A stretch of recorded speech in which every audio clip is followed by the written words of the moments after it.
folks. Today I want to talk about the power of optimism and how it can impact you and your team's performance significantly, particularly when it comes to today's day and age and in terms of what we are dealing with a global challenge of a low level of energy and optimism as a whole right now, what we are seeing.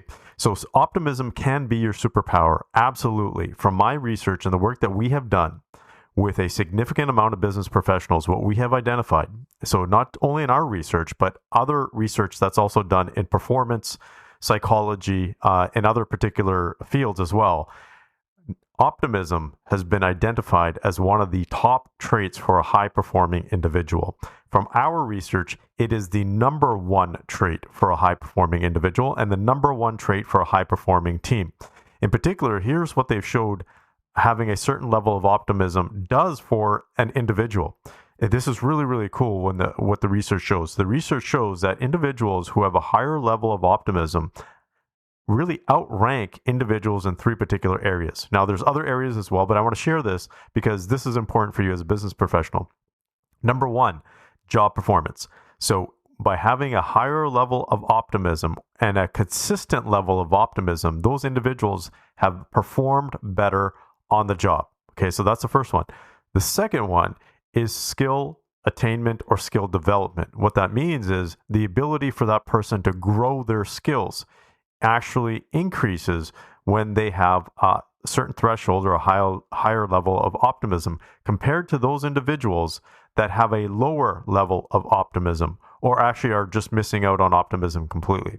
So that is that's very interesting. Now, I've already known this for a long time from the studies that, hey, look, people that are optimistic actually learn better. But they've shown this and they've correlated this to people on the job performance, that they actually improve their skills faster and better as well by having a certain level of optimism. So that's really, really important right there, because you want your team individuals and team members to grow. You want yourself to be able to grow new skills. And it's very difficult to do that if you don't have a certain threshold of optimism.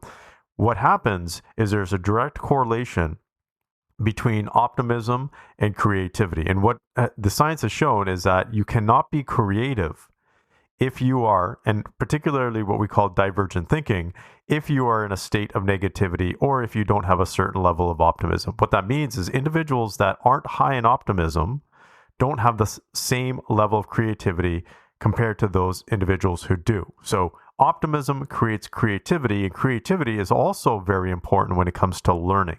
So that's the second part. The third part, which I find extremely fascinating, is that studies show that individuals that, again, have a higher level of optimism compared to those individuals who do not make more money. Wow, that's a pretty powerful one. So if you're not going to do it for the other benefits of having a better life, having a better emotional state, well, do it for the money, because that's what science or that's what research has shown, that individuals that have a higher level of optimism make more money. So let me just recap that. Optimism is very, very important. It's important for these three reasons that have been shown through recent studies. Number one, job performance. Number two, skill development. And number three, making more money. But it's even more important for this because optimism is a state that is also correlated to more, I'm going to say, empowering emotions like joy, excitement, so forth. When you are in those states, A, you feel better. You have a better quality of life. But B, you also help other people have a better quality of life as well. And this is why we've seen a low level of energy right now collectively across the board for business professionals and organizations, is that when one person on the team is not as optimistic, it actually impacts everybody else. How do we know this? This is what the science shows, is that it's what we call right brain to right brain connections. What they actually show is that your right brain can connect to my right brain, and we actually synchronize with each other. Now, think about this. If you're in an optimistic state and I'm not in an optimistic state, there's no synchronization that's happening there. Or if your optimistic state is powerful enough that my brain can pick up on it, it can actually start to shift my level of optimism. And that's what we call where emotions are actually contagious, right? This is where we talk about how one person coming into a room with an optimistic attitude can actually bring the level of energy up compared to someone else who has a low level of energy coming into a room. They can bring the energy down. And this is because we connect at a brain level. And this is at an unconscious level. This is really, really powerful when you think about it. It's implicit, meaning that it's not right in your face. You are picking up on other people's emotions, and other people are picking up on your emotions, whether you like it or not. That's fundamentally how the brain works. It even goes a step further, where they've actually been able to show through heart coherence studies, basically, that your emotions translate out in an electromagnetic field. And so if people are within that electromagnetic field, and electromagnetic fields can be big, they can translate. And they've shown studies where it can actually translate over 5,000 miles. Now you're going to be like, what the heck? What do you mean by this? That means that they've been able to identify connections between individuals over a distance of 5,000 miles at an emotional heart coherence level. So we are synchronizing our hearts with other individuals around us. And those individuals who are in a more optimistic state, which creates more coherence, okay? And I know I'm getting a little bit too deep here, but coherence between their mind and their brain actually helps us create coherence between our mind and our brain. And the flip is also true. If there's someone in the room or in your vicinity that you are connected with that has a lower level of optimism, even a level of negativity, yes, it's going to impact your brain, but it's also going to impact your heart as well. So this is why I'm very picky, not only with myself, but my kids, not having extremely negative people around them consistently. Now, this is part of life. They're going to have to learn and grow and learn how to deal with negativity, because I'm not going to shield them from that.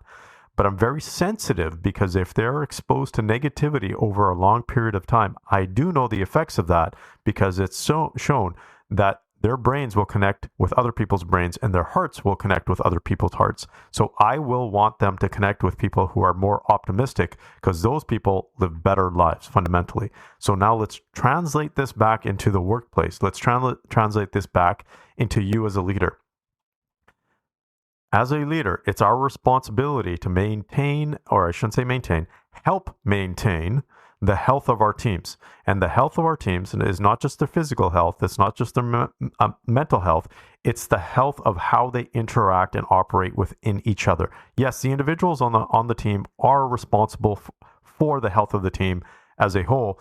Our job as leaders is to make sure that they have the resources and we get rid of the roadblocks that they can't. So we as leaders create a climate for them to thrive.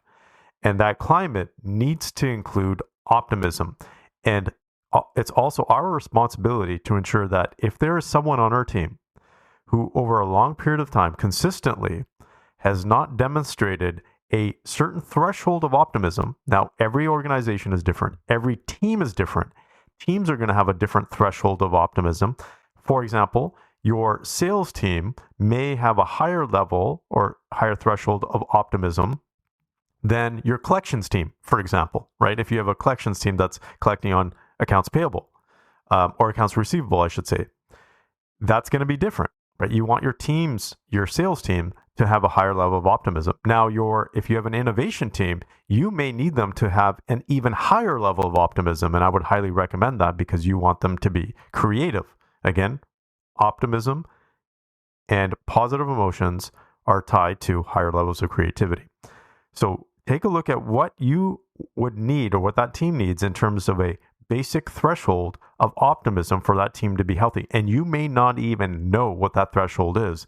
That's why we actually come in and do assessments with teams to take a look at where the teams are and where they need to be. So this is something for you to take back and say, okay, what is the threshold? Okay, and is the team meeting that threshold? And B, who on the team is meeting that threshold or exceeding it? And C, who on the team is not meeting that threshold and not meeting it and has not met it for an extended period of time? That's where we have to jump in as leaders to say, okay, what's happening with this individual? Do they need coaching? Do they need other resources? Do they need training? Do they just need some time off? Do they need to recover? And be able to work with that individual to get them to that threshold of optimism. If they are not able to get to that level of optimism, wow, then you got to take it to the next step. And if you worked with this person, give them enough resources, they haven't been able to do that, my recommendation is that you take a look and determine whether that person should be on the team or not, because they could be having, and most likely having, a detrimental level impact on the level of overall optimism on the team. And our job, again, as leaders, is not only to identify the right people for the team, but identify the wrong people for the team and for the organization. So let's just sum it up here. Optimism is extremely critical. It's needed right now in today's day.